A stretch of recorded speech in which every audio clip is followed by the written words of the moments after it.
Hey guys, Mr. Taylor. Got a new lesson today for you. Non-fiction writing lesson 4. It's the 4th lesson in the series about how to write non-fiction responses. So if you haven't seen lessons 1, 2 and 3, you should go and watch them now. They're on the front page of the YouTube channel if you just click the view channel, or alternatively I have sent them to you in Google Classroom, so you can find them through there as well. Alright, so the learning objective today, the thing we're going to look at is how to write an APES paragraph. So just to recap them, the whole point of this writing formula is to help you answer it. I help you to answer your non-fiction writing question on your language paper 2 question. So your language paper 2 question 5 is worth 50% of all of the marks. So it's a real big question, big mark question. And this formula is one way that you can pick up a load of marks on this question. And it goes like this: you start off by doing a plan. I'm not going to explain in too much detail what these mean because there are videos that I've already sent you that I just mentioned that you can go and watch, and it'll show you exactly how to do a plan. So you do a plan, you write a nerd paragraph, then you write a head paragraph, then you write an apes paragraph, then you write a mad paragraph, then you write a jet paragraph, and this little bad boy here, the apes paragraph, this is what we're going to do today. Okay, so revision activity for you before we get started on the apes paragraph is to pause the video and see if you can remember what nerd stands for.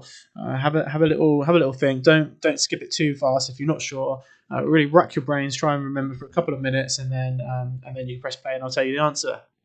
Okay, so the N stands for name topic. So what you're doing there, it gives you a nice way to start your answer. You just write topic. So if, for example, the topic is homework, you just write topic and then put a which is homework, and then put a colon or a full stop. The E is extended metaphor. I'm not going to do the little explainy bit that I just did for name topic every time because it's going to take ages. And if you don't know how to do this guy, go back to the video and watch it, okay? But we will go through the recap, just remembering what it stands for. The R stands for rhetorical question.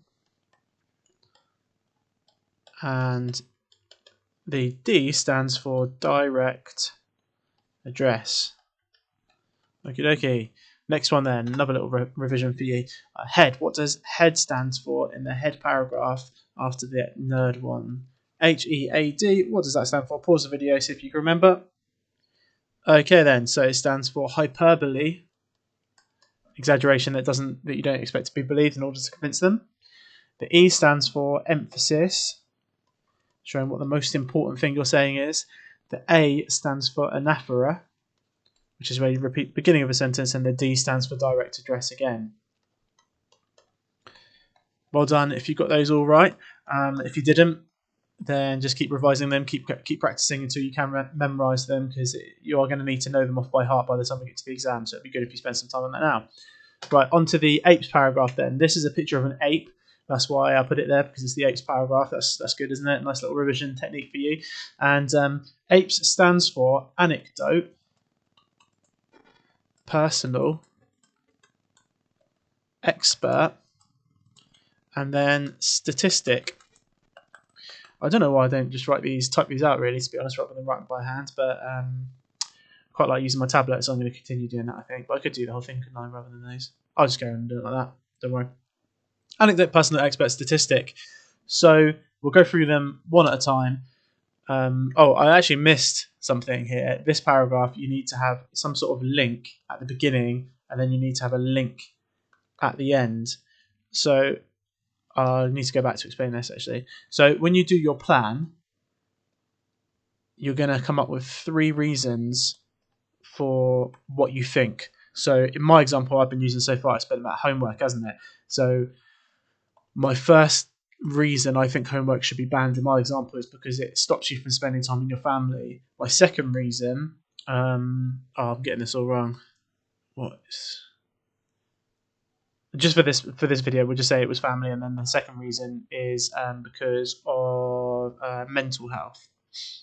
I think that's actually different to what I said in the other videos, but that doesn't matter.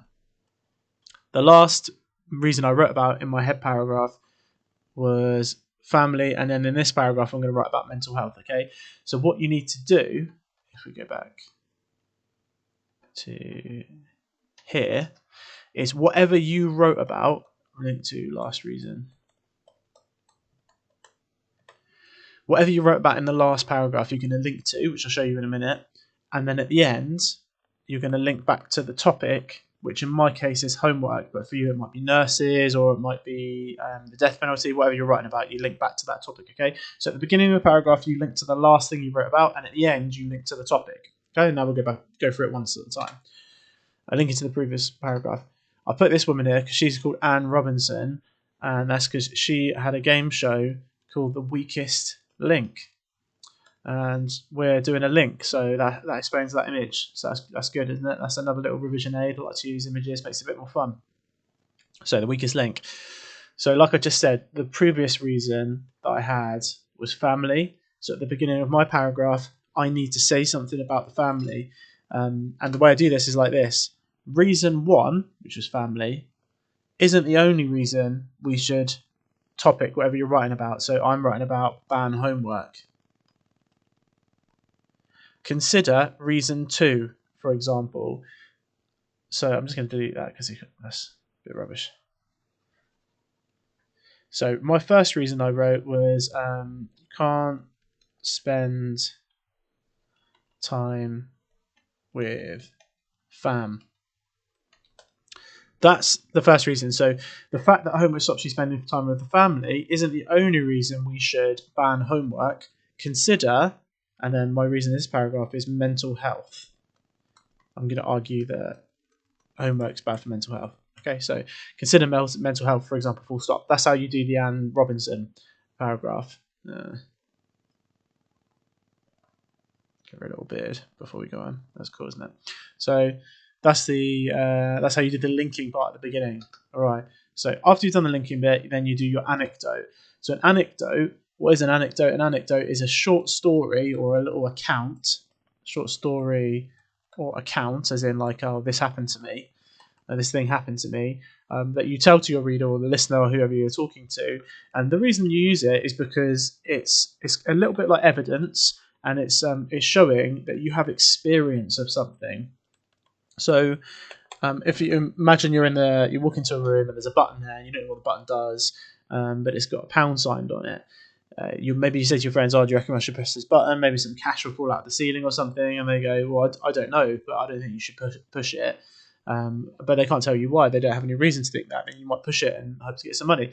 But if they say, "Oh no, don't push that button. I did it, and an egg fell out of the ceiling and splattered on my head," you're more likely to do what they're telling you to because they've got experience of it. So your anecdote is trying to convince someone to believe that you're right by showing that you've been through that thing before. So this is how we're going to structure it. It's a bit of a long one, so you might want to pause the video after I explained it just to read it slowly and just try and take it in. So you say, recently I was, and then for this part here, you say you're accessing some sort of media. You could say, recently I was watching TV, or you could say, recently I was reading a book about whatever, homework or whatever you're talking about. Recently I was scrolling through Twitter, scrolling through Instagram, whatever. It doesn't matter, just as long as there's some sort of media. So you say, recently I was reading the newspaper when I came across Anne, and then say whatever it is that you read in that thing. So on Twitter, you might say I read a post. In a book, you might say I read a chapter. In Instagram, you might say whatever they say on Instagram. I don't know what they say. So you say, recently I was scrolling through Twitter when I came across a post about, and then whatever your reason to is. So mine's mental health. So a post about mental health, and discovered that, and then you say that you read about something, or you learnt about something, or you saw something that shows you're right. So in my case, I want to say something that I was scrolling through one of these things, and I read an article showing that student mental health is a big issue, and therefore we shouldn't sit home because student mental health is terrible, is bad. Hopefully that makes sense. This is the longest thing we'll have to go to. Like I said, maybe. I'll show you an example in a minute anyway, so you can always watch it again if you don't get that part. Okay, after you've done your anecdote, you then want to do your personal opinion about that anecdote, about that thing that you just said. This is a really easy one. Here's a picture of someone thinking. You say, this is what I think about what I just wrote, whatever you just wrote about in your anecdote. Then you put a semicolon, and then you do a rhetorical question. So you might just say something really simple like that. I think this is outrageous. How can we let this happen? Nice simple one for you. Expert. That guy's an expert, apparently. I googled expert and he came up. So you have a bit more clout to your opinion by saying, I'm not the only one who thinks this. So you say, I'm not the only one with this feeling. So you might say, if you're saying you're angry about it, then you could say, I'm not the only one who is angry about whatever the topic is, homework or mental health. Maybe you're feeling worried. Whatever it is, whatever you've just said, whatever you feel about the anecdote you just said. Then you put full stop and say, expert from place. So you might say, I don't know, Dr. Titch-Rayler. But don't just say the name of the expert. Say from where they're from the University of Southampton. Right, so name them, make up a name, say where they work. If it's not like I'm going to go with doctor because I'm talking about mental health, so it works for me. But if your reason's not about mental health or health in general, don't go with a doctor. You might, if it was about I don't know, if it's nurses. Actually, that's a terrible example because nurses obviously are medical people. So let's think of a different one. Maybe if you're doing the capital punishment, the death penalty one, you might want to talk about a judge or a prison warden or a prisoner themselves might be the expert. You think about someone who is relevant to your reason and you use them as your expert and you make them say something that supports your argument, that supports what you're saying. You can just make it up, you can just lie, it's fine. You're making this up for your writing. So you say, I'm not the only one who is, put what your feeling is about, put your reason is. Expert from place, name them Dr. Titch-Rayler from the University of Southampton, recently stated that mental health for young people is getting out of control. Okay, so you do your expert. Next, you include a statistic. So statistics is facts with numbers that prove something. So my reason is about student mental health. So I need to put a statistic in, some facts with numbers that shows that student mental health is bad, is poor, so that I can then say, therefore we should ban homework. You put this like this: expert, whoever that is that you've just said, the expert you've just said, even has statistical data to support his stance. So I've just talked about Dr. Titch-Rayler. So I would say Dr. Rayler even has statistical data to support his stance, and then introduce some statistic, just make some statistic up. 70% of young people experience mental health problems, something like that supports your argument. And then the last one, here's Anne again, is you've got to link back to the overall topic. For me, that's homework. So just say something to show why what you've just said supports your argument. My argument is that we should ban homework, which is ironic because you're currently doing this work at home. Okay, so this is the whole thing altogether then. Linking. First off, I've got to link it to the thing I just said. I just wrote about family, so I've said family welfare isn't the only reason we should bid adieu to homework forever. That means say goodbye to in a language that's not English. Consider mental health issues, for example. Now we need to do an anecdote. Only recently, I was scrolling mindlessly through my Instagram feed when I happened to stumble across a link to an article on The Guardian. When I clicked through, I was shocked to read about the rising rates of depression and anxiety amongst our young people. Now I need to do a personal opinion. What do I think about that? Personally, I think this is an issue we should be ashamed of as a society. Semicolon after I put what I think. I need to do a rhetorical question.